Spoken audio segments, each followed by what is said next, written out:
Let's lift our hands to the Lord. Father, we thank you for the kind of love that always lifts us up. It is immeasurable, Lord. It is unconditional. It doesn't cease.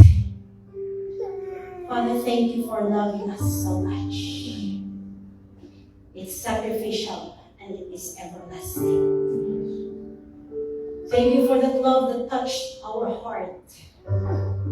Even during those times that we were in our darkest moments. That love that frees us. That love that gives us hope.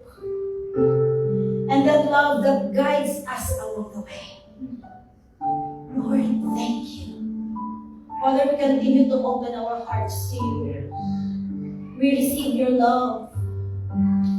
Not just your love, oh God, but even your words. Father, we don't want to be choosy on what we want to hear. But we want to receive your whole word, oh God. Open our hearts then. Give us the teachable spirit. Open our spiritual senses, oh God. Spiritual ears, spiritual eyes, oh God. That we may receive you. Captivate our minds and our heart. Lord, have your way, even as we listen to your word. We receive our portion, O Lord, with thanksgiving. We receive it with gratitude, O God. And we receive it with a faith that we will put it into action, Lord, because your Holy Spirit enables us to, God. Thank you, Lord. In Jesus' name. In Jesus' name. Amen. Amen. Okay, we can take our seats. Good morning. Good morning. Hallelujah. I am blessed with the choir, the worship team. Praise the Lord. Sino ang gustong mag-love? We can join the choir. Hallelujah. Praise the Lord, even for the lineup. It reminds us of who God is as we are learning it during Sunday school. We've learned about the names of God.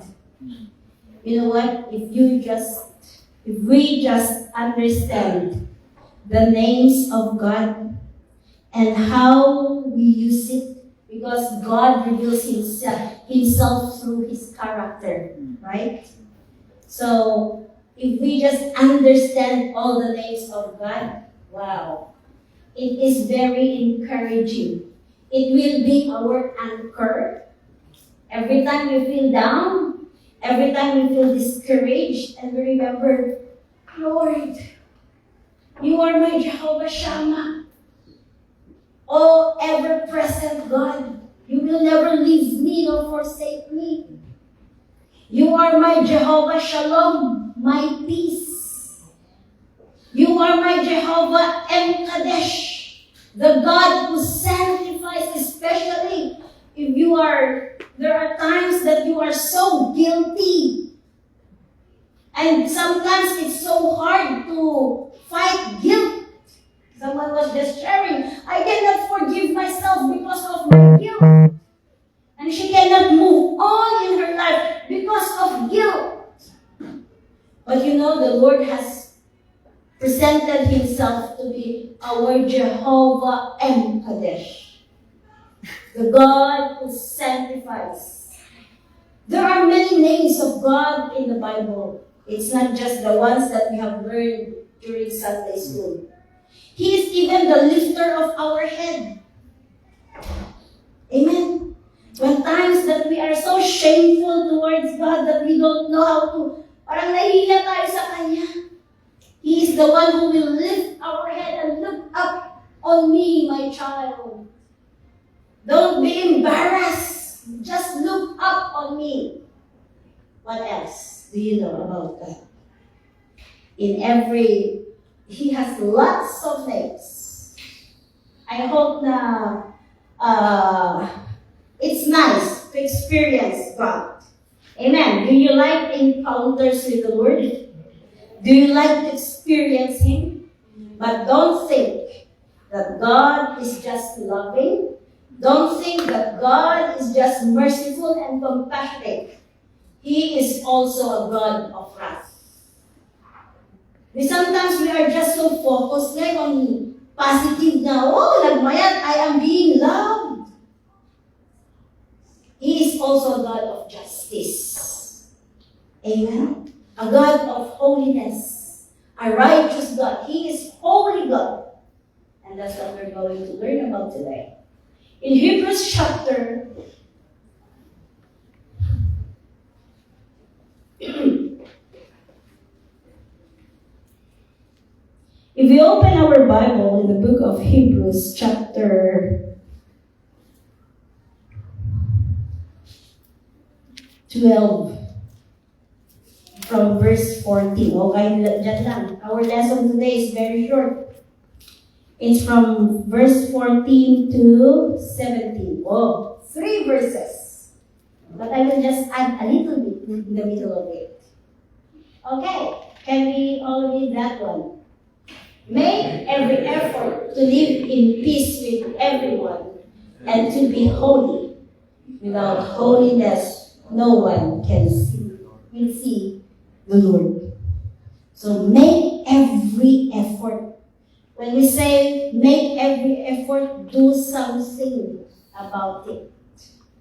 Let's do something about it. We cannot just sit down and relax. So in Christianity, reality about Christianity is not just sitting down and relaxing. We have to do something.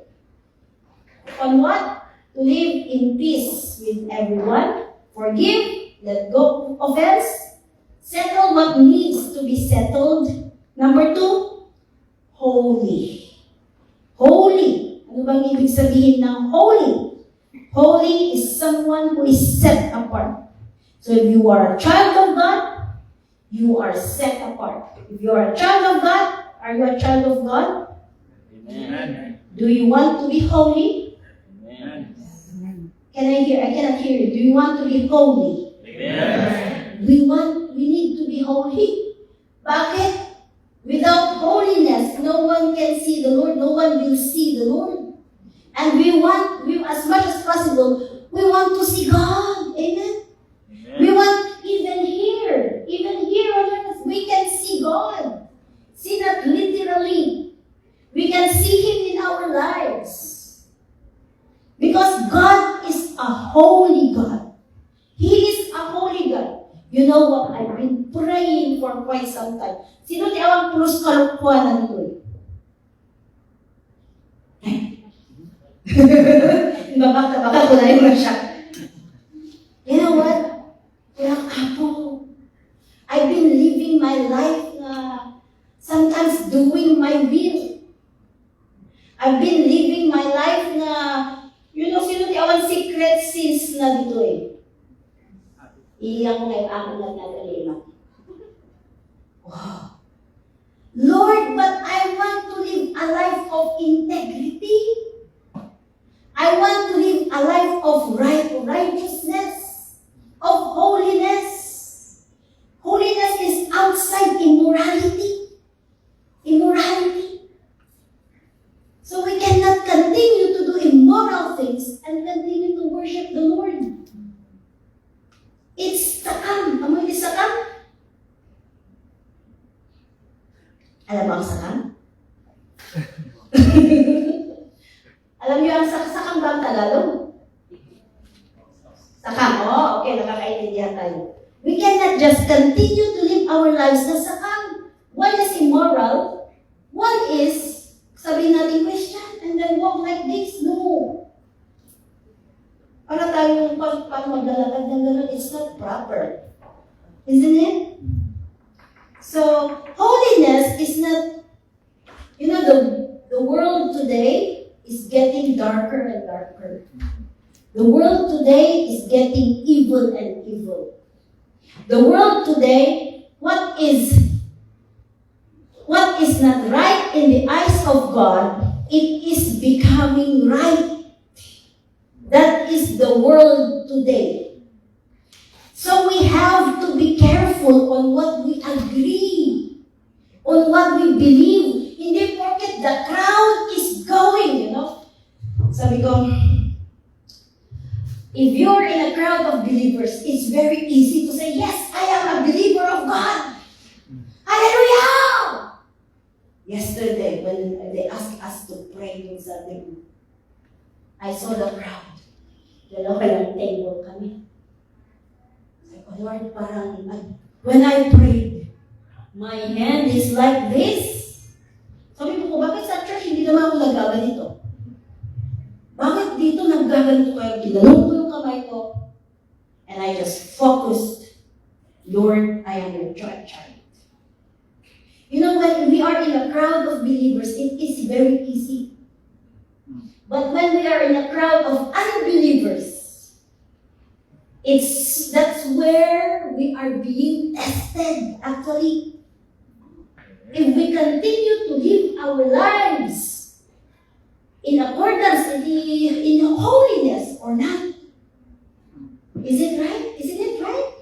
When we go to work, anong gagawin mo sa next Sunday? Sabi nila, mahiya pa tayo magsabi ng about Jesus sa work. Pupunta po ako, mamamasyal kami, pupunta amin.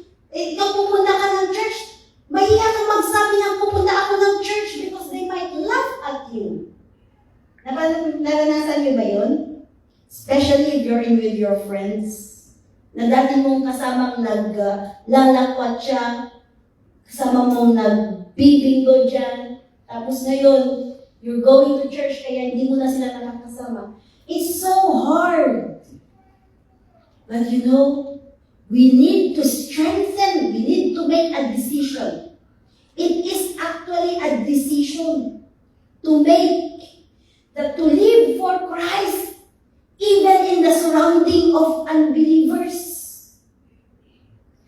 Diba, wala naman si Sister Leia nakatingin.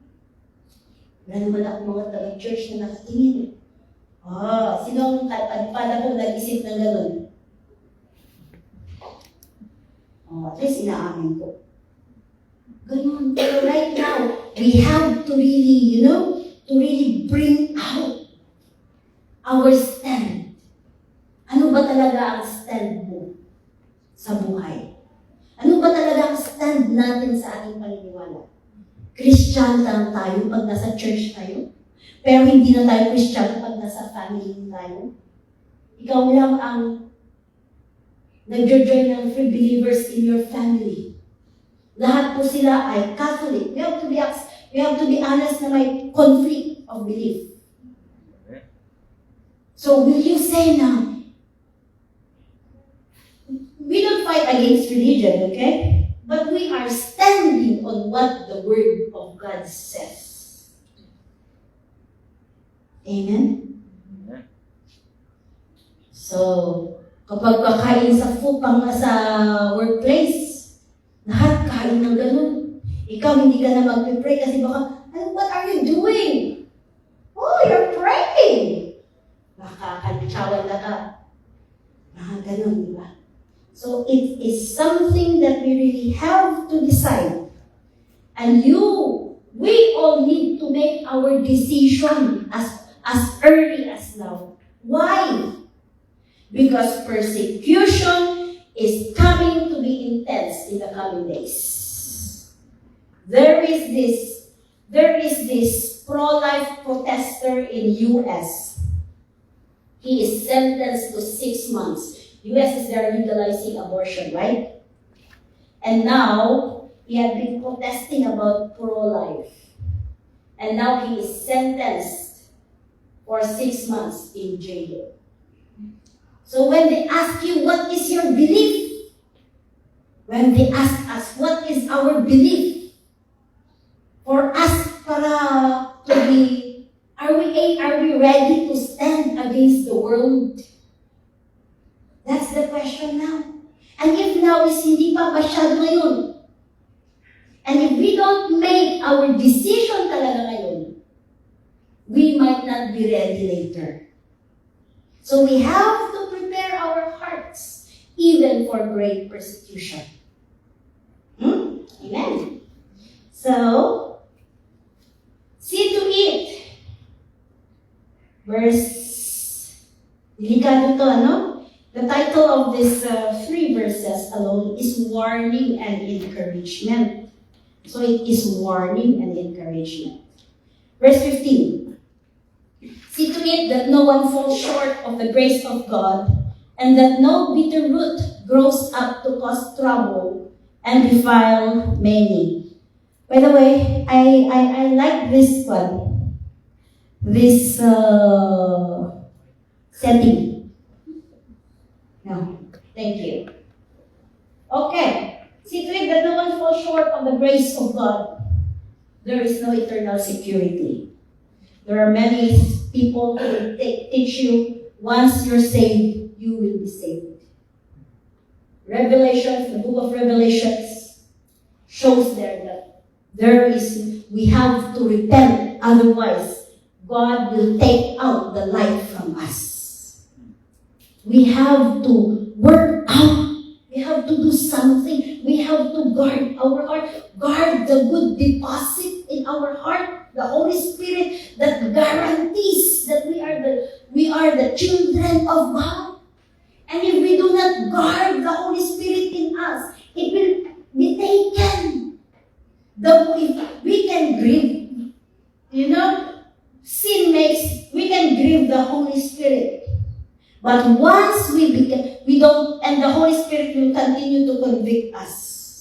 But once that you don't listen to the voice of the Holy Spirit convicting or speaking to you, once you harden your heart, time will come that the Holy Spirit will leave you.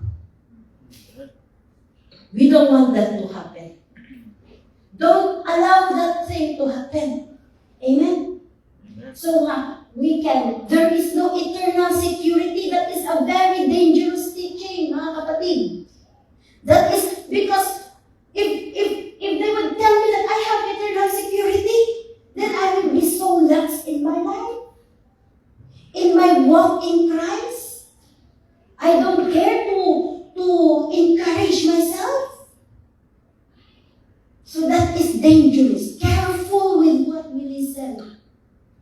There are lots of false teaching nowadays. Even there are lots of people who have been preaching, who have been writing books, who are denying Christ already in their lives. It is the great falling away that the Bible says. It's the time of great falling away. Kaya lagi kong sabi ko, Lord, I'm not perfect to be always on high in my worship to you. But my prayer is that my flight will not take place in winter nor in Sabbath. Amen. Pray that when the time comes that there is rapture, you are ready. Because you never know what happens tomorrow. We never know. Probably we are so on fire today, but tomorrow we never know. Even me, I don't know. So we have to pray. We have to be ready always. Okay? And that no bitter root grows up to cause trouble and defile many. Defile means to destroy.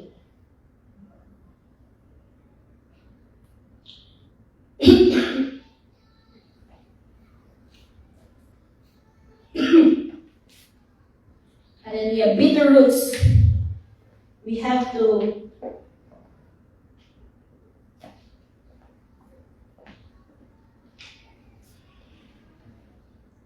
bitter roots. That's why it's very important to guard our hearts. It's very important to guard our hearts from, usually nag-i-start po siya sa inis, sa offense. Naiinis ako sa kanya. Kaya sabi ko kahapon din, Lord, I have to guard my heart towards our landlord. Kasi talagang pinapatalsik na tayo maraming lugar. So, very palpay sa ungay ganito at manitigas dahil mainis ka na. It triggers you. Sister Banji knows that, these people knows that. But I have to guard my heart. Sometimes you can say I have the right because I am the one that is right and he is the one who is just accusing me or he is the one who is triggering me. So I have this right to feel offended or to feel mainis towards that person. But you know what? If we don't just guard our heart from this, it will entangle our hearts. It will entangle our hearts. And after that, it will become a stronghold.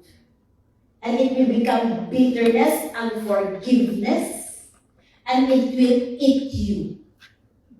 It will eat. For those who are undergoing unforgiveness, mamati kayo man, huwag niyong sabihin sa akin na, maya-maya tak, pastora. Within inside, the deepest part of your heart is crying that you are not really happy within you. There is no freedom if there is unforgiveness. So that's why guard that no bitter root. We have to keep on guard of our heart. Amen. Towards our relationship with others as well. Even simple inis, simple offense, it can become a bitter root inside us. Kaya ang inner healing is a continuous process. Ang inner healing, if you did not guard your heart, magpapabalin ka ngayon na you are healed or you can be delivered. For those who have experienced this, it can be that you are healed or you can be delivered. But if you did not guard your heart, it will, remember the parable where the Satan, the spirit, the evil spirit came and checked your heart and it's clean. He will go and invite 5 more to come and occupy your heart. If it is clean, it is empty. It is not being guarded with the Word of God. It is not being filled with the Holy Spirit. So, inner healing, mga wounds natin, we have to be careful to guard our heart. Amen. What else? Verse 16. See that no one is sexually immoral or is godless like Esau. Can we just open first pala, Ephesians chapter 5, verse 3 to 7. Ephesians chapter 5, verse 3 to 7. Let's read. But among you, there must not be even a hint of sexual immorality, or of any kind of impurity, or of greed, because these are improper for God's holy people. A hint. Just a hint. Ano bang mga sexual? We have to talk about this, because minsan nagiging tabu po ang sexual immorality. Just, nagiging immoralities natin, fornication. For those who are single, sex before marriage. Ano pa? Molestation, adultery, pornography, even pornography. Very, very dangerous ang pornography. I know a pastor na talagang very vocal siya. Talagang because he had undergone pornography. And he said, it's a very stubborn spirit that it will not just come out from you. And if we are not careful, even married people, even pastors are undergoing pornography. Because it's a stubborn spirit. And we have to guard, lalo na ngayon po na very ang social media, very open. And if we do that, and if we are tangled in this pornography, it will, mahirap makalabas po dito. He had a session na ang habang-habang session. Mahirap. So careful kung ano yung mga pinapanood natin, mga binabasa natin that will trigger your mind to imagine sexual things. Careful. Even the words. Asan po yung sabi niya doon? Ephesians chapter 5. Sabi niya dito, nor should there be obscenity. You know, yung mga jokes natin, coarse joking, foolish talk or coarse joking, which are out of place, but rather thanksgiving. Careful po tayo sa mga gino-joke natin even. Di ba natada asawam? No. Careful. You never know kung ano yung, isa pa, you never know kung ano yung ina-under mo ng isang kapatid. You might be triggering that person to sin more. So that, even the way we dress, iba yung tawag mo, timali siya, hindi parang pagbalik. Wala, parating ka, pero paano yung iba po? You know, the best gift is wrapped.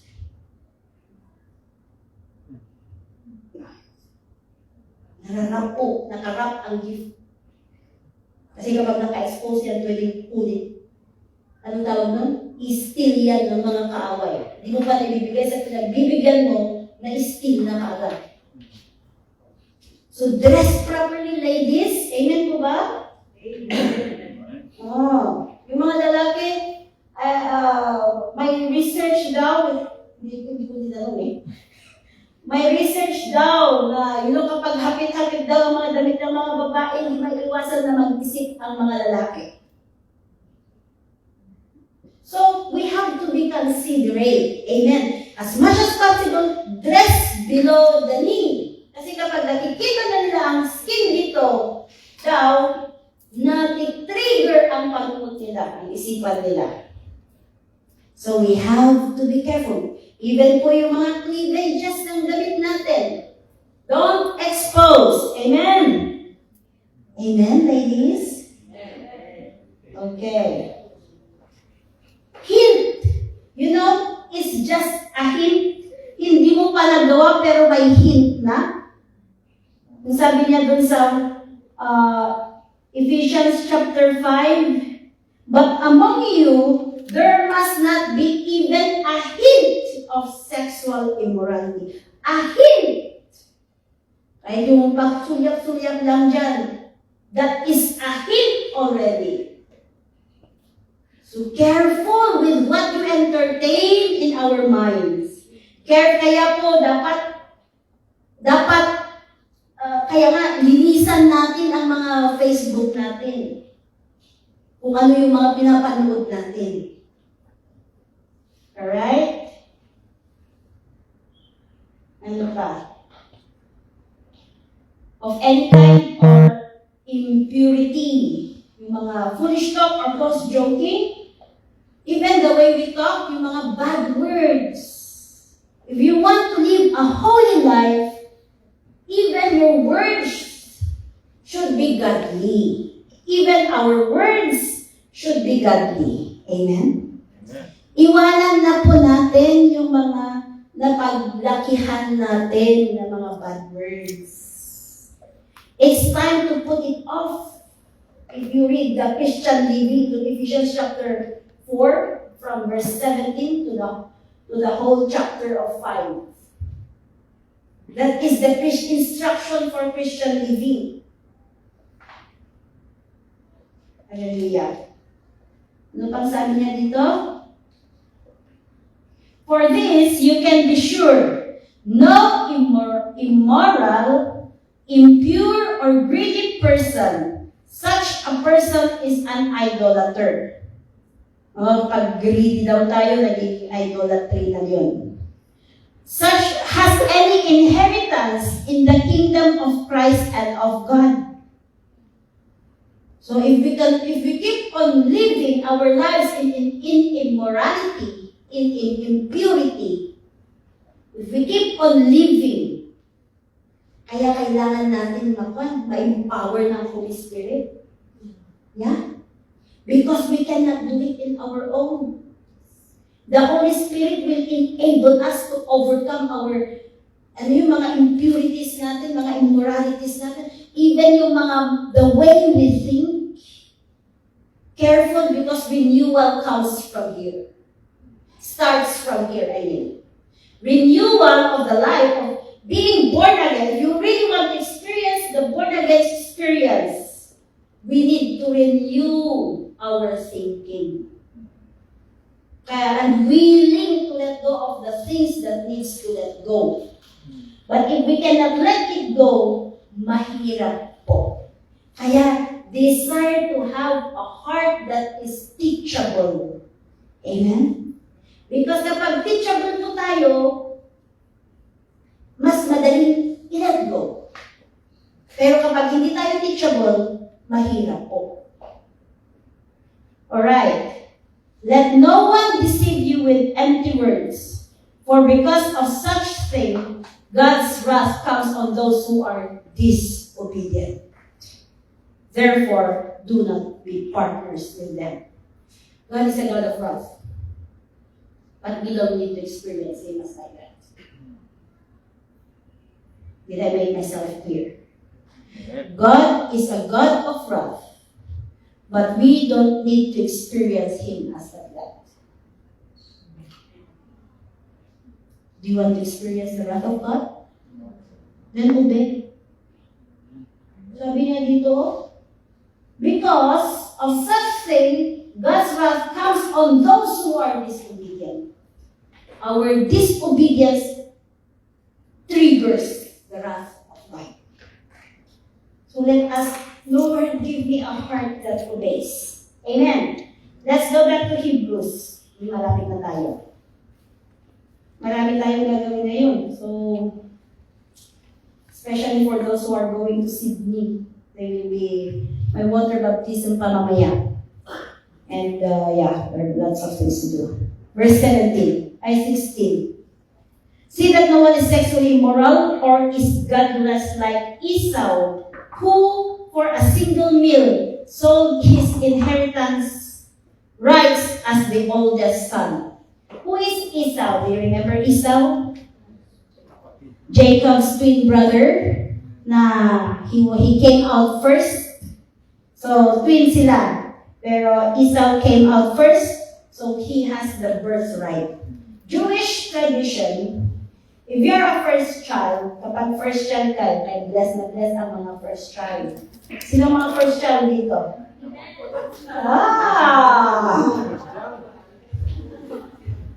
Ay, huwag niyong i-offend ang mga magulang mo. Nasa kanila yung the words for that blessing. Special child. Or otherwise, mapupunta sa second child, or the third child. Kung ayaw ng first child, if the first child despises the birthright, ay yung Jewish tradition mo na, before the first child, double portion ang ang inheritance mo. You have the right, mas malaki. Kaya parang yung mga second na, mga gifts na lang yan. Pero yung first child, you have the authority. Yung minamala mo yung authority in the family. Double portion pa yun. Mas marami pa yung inheritance mo. Kaya, mga first child, mag-behave. And, don't despise your birthright. You know what Esau did? Dahil sa gutom. May nakulay yung elat siya ng minsan. Hindi magpatakay lang mo talaga. Dahil sa gutom, pinagpalit niya, despise niya yung birthright niya and he gave it to Jacob. And what he did is, it's not pleasing in the eyes of God. Kaya it was Jacob who was blessed.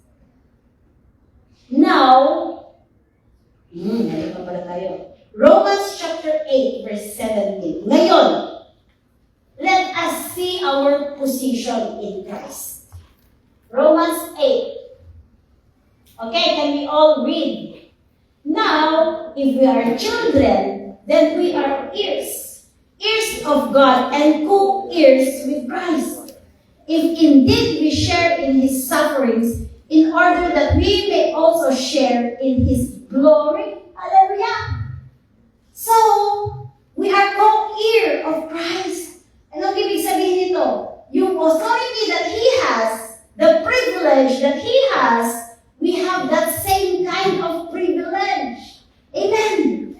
As Christians, as believers as children of God, we have the same privilege, co-heir with Christ. Hallelujah.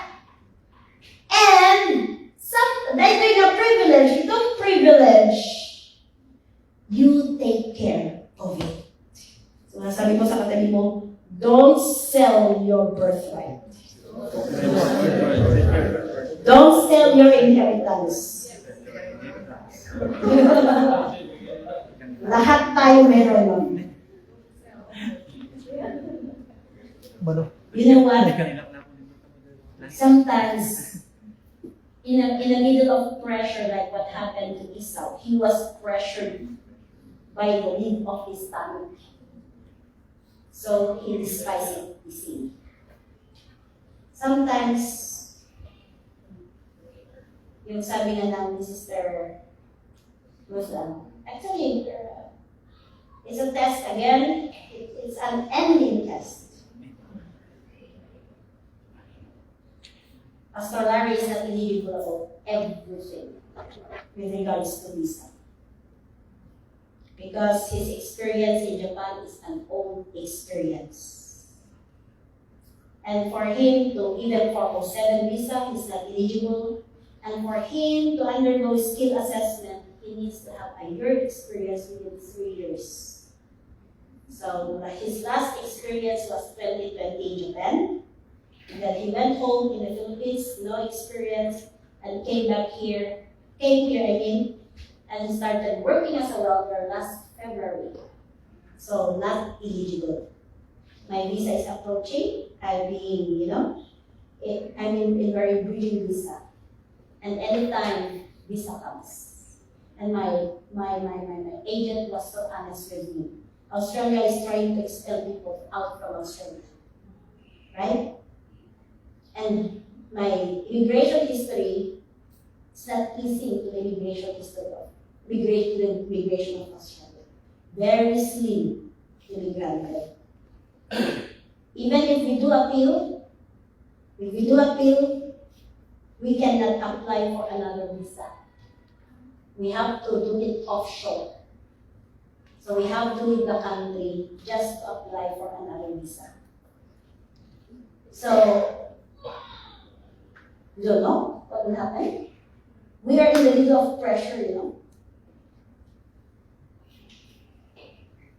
They say, just, sabi ng agent namin, they were somewhat suggesting, just provide a certificate at home. But before this thing happened, I cried out to the Lord, and my prayer was, Lord, I want to live a life of integrity. You know the meaning of integrity? Honesty. I was sharing it to Pastor, and I was crying because my heart really wants to live a life of integrity. And if that thing happens, you don't know. We're just waiting for the miracle. I approached different agencies. There is one thing though that I didn't ask. I don't know if it's possible that if my visa is refused, can he study so that we can just can he apply so that we can just wait for for the completion of 1 year? Amen. Amen. I don't know yet what's the answer about that. But brethren, in the middle of pressure, will I give away my birthright? Will I give away my standing? Will I give it away?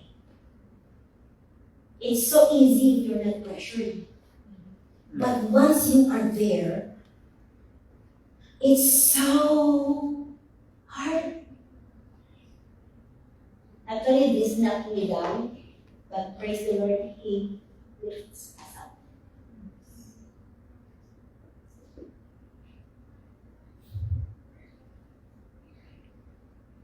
Pressure. How do we handle pressure?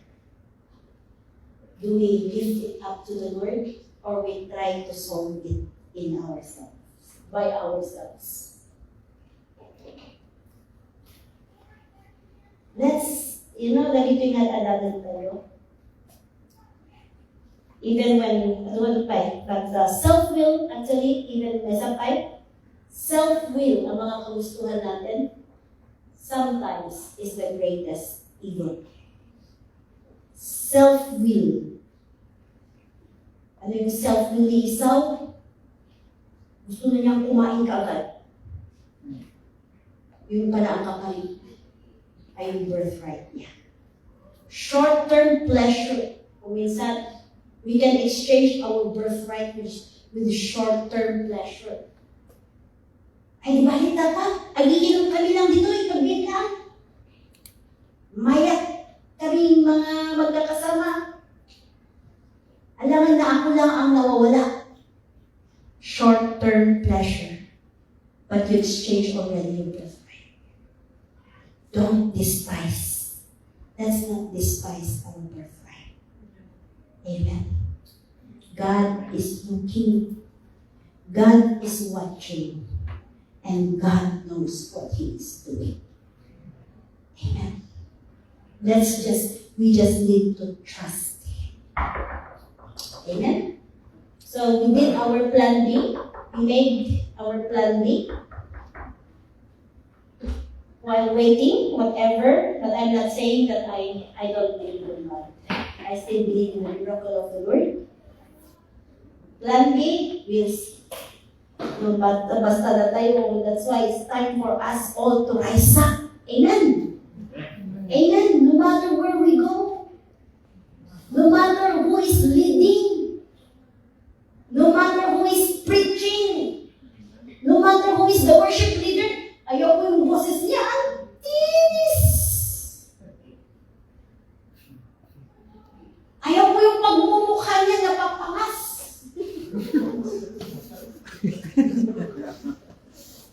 Kung magsaugay ang pagmagsalita pala, ang bait-bait yung mukha lang nung ayaw ko. Diba? Don't be choosy. As long as they say the word of the Lord. And they do not minus and add.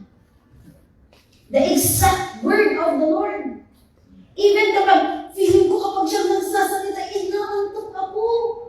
Huwag ganun. Pag siya ang nagkakasaba, ang haba-haba.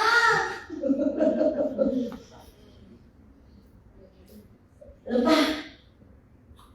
Pag siya ang nag-mensahe, palagi para ako natuturukan.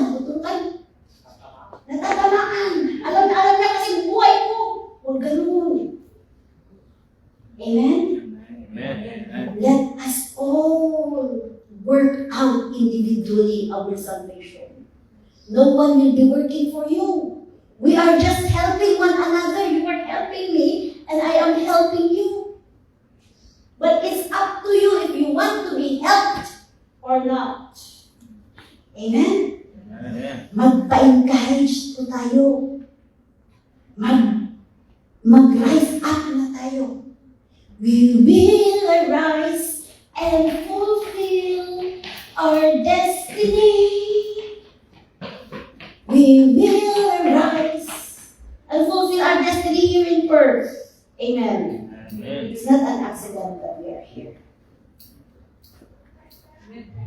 Hallelujah. Amen. Kaya sabay-sabay tayong mag-grow. Amen po ba? Amen. Amen. Encourage natin ang isa't isa. Hallelujah. Amen. Amen. To God be the glory. Tell your neighbor, don't sell your birthright. Don't sell your birthright. Don't sell your birthright. Let us all arise.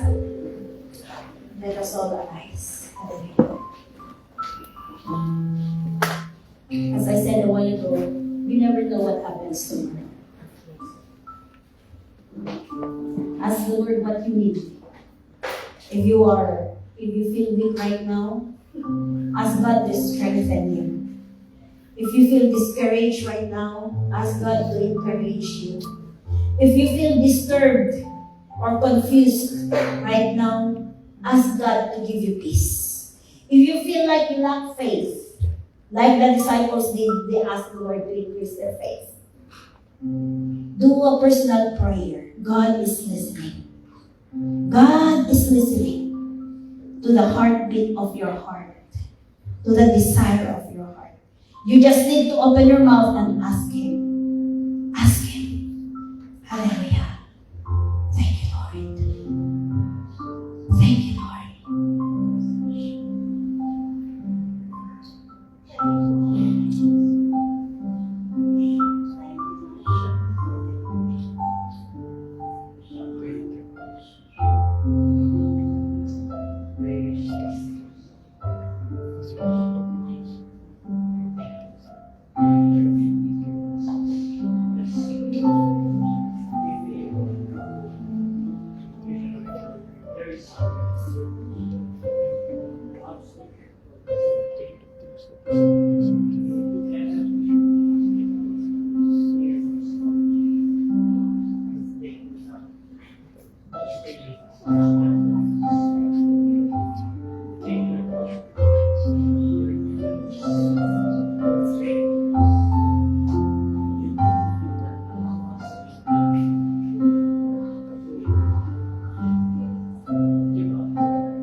know the deepest desire of all our hearts, Lord. You have heard the prayer of everyone, of each one, Lord. God, my prayer is that you would keep us from falling. Keep every one of us who are here from falling. But help us, oh God, to walk through our spiritual journey, our journey of faith, oh Lord, our journey to grow and to mature, oh God, and to be used of you in your kingdom, oh Lord.